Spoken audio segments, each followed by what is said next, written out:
in this last segment of the show, we're going to carry on our conversation with Ms. Fareeda Abbasi, and where we left off was on an interesting note. And I'm going to pick up with Fareeda on one particular area, and that is about the ranking of the world's best countries for the education system.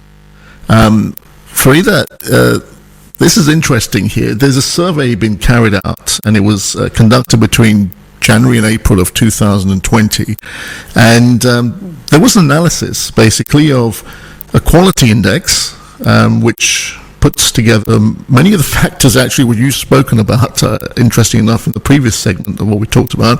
And that is about willingness to engage as a teaching model, university funding and endowments, specialization expertise, industrial linkage, academic, educational, professional effectiveness, institutional output by research, higher education institutions and their performance, a basic index which also covers the public education system. And whilst that forms what they call the quality index, there's also something known as the opportunity index, which relates to, again, what you brought up, ironically, was the factors regarding primary school completion rate, adult literacy rates, graduation rates, but also high school completion rates, collegiate school completion rate, and government expenditure on education, which of course is vital, and government expenditure as a total percentage of GDP. This forms the opportunity index. Putting together quality index and opportunity index, the countries that ranked top in this survey, and this was done by a group known as the StatGate analysis and data compilation group, and this is in May 2020. The countries that stood out in rank were number 1, the United Kingdom, number 2, the United States, number 3, Australia. Fareeda, of course, we've been talking about your homeland, Pakistan, and for other listeners with the Indian subcontinent in mind, just bearing in mind that whilst the other list, which goes down after the United Kingdom and United States, are topping the list, we have India at 33, ranked just below countries such as Estonia, Latvia, the Czech Republic, and Greece. And we have Pakistan. Fareeda, let's hear your comments on this. Mm-hmm. Pakistan is ranked further down, and disappointingly is ranked at 83, which is below even countries such as Zambia, South Africa, Azerbaijan, Qatar, Puerto Rico, and Oman. And interesting enough, China is ranked at 65, despite the current worldwide status it has as an economic and political power. It ranks at 65. Fareeda, any surprises there that Pakistan is ranked at 83? Well, I think we've all shown concern in this area for a long time, so it's not a surprise. I think it's one of the reasons I work in the area, because there's so much potential for improvement, and it can be so easily brought about if we all agreed on how to progress forward. I think one of the things I would like to mention is that any education should lead towards practical application of the subject, and the books and the teaching methods are driving the teacher and whole system towards exam results, which is not the purpose of it. So we should expect from our teaching for children and students to write poetry, to be part of the new literature, and they should be designing new things in science.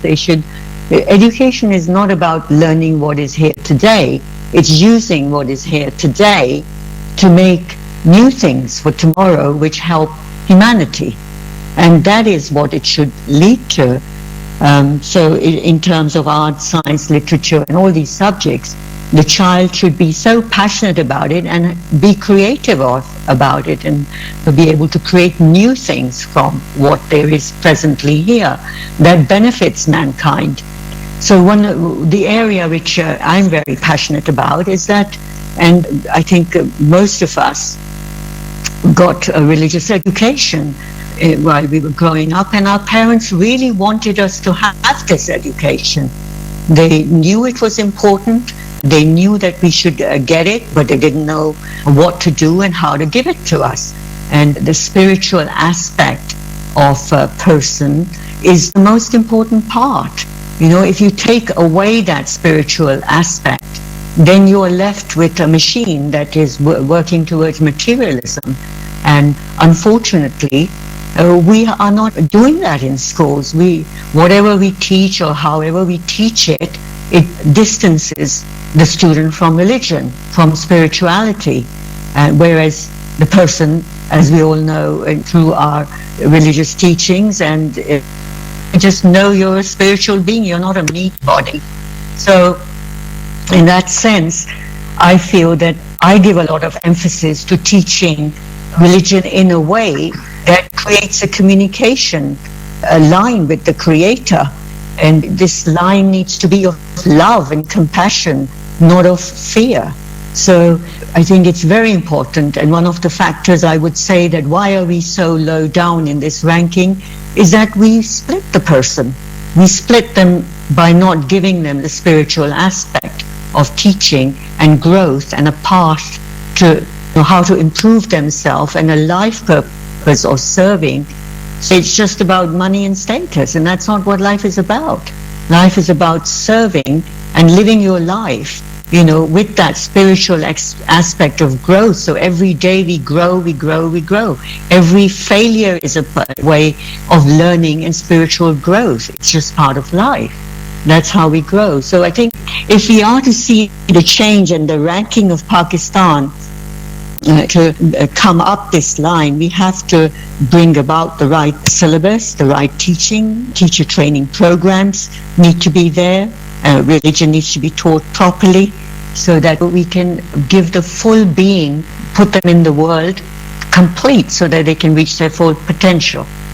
That's incredible. And just joining us is your fellow Karachiite, Zain. Zain, on a final note, religion and education.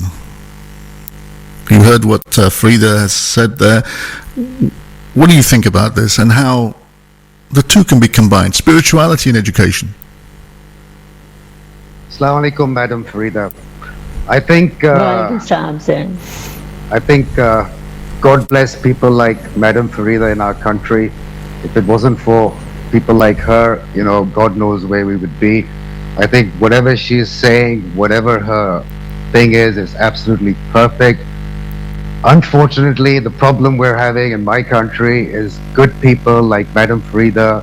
You know, there are Sharif people, they do not like what's going on and they cannot express it the way it should be expressed. And I think she's absolutely right. We should all unite as one block and go after these politicians and teach them a lesson, because you know, our children, we need education, and you know what they have done to our education system is absolutely unforgivable, Ali. So that is my take on this. Well, on a controversial note there, whilst Fareeda didn't specifically mention those points, Zain, of course, you're passionate about this, and as ever, we value your passion. And by sitting in Karachi, of course, you can speak about these things because it comes straight from the heart and soul and straight from the source. So we hear you, and hopefully we've had an interesting discussion today. If we can all join in celebrating and having a birthday wish for Mohtarama Fatima Jinnah. I'm sure both of you esteemed guests of ours will join us in celebrating that, and of course wishing everyone and our listeners a happy Eid al-Adha. So once again from ReviveFM, thank you very much, both of you, for joining us on this show, and we look forward to speaking to you both very soon. Thank you very much. Thank you.